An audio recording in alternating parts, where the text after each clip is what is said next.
Seorang pemuda di Prabu Muli, Sumatera Selatan ditilang petugas Satlantas Polres Prabu Muli Jumat 10 November 2023. Dalam video unggahan di Instagram @terangmedia yang berdurasi 44 detik memperlihatkan seorang pria yang mengaku dirinya kena tilang polisi meski telah membawa surat izin mengemudi dan surat tanda nomor kendaraan.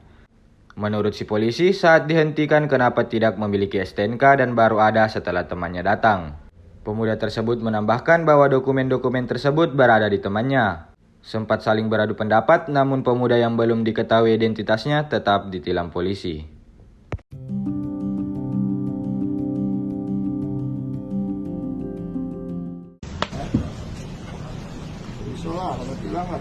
Ini, ngapa Pak?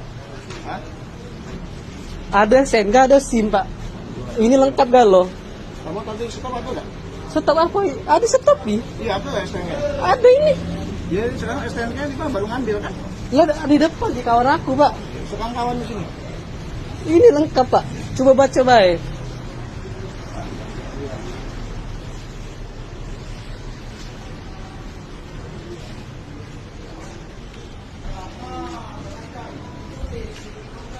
Pos 90 polisi lalu lintas Prabu Muli. Tanah Abang ya.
Download Tribun X sekarang, menghadirkan lokal menjadi Indonesia.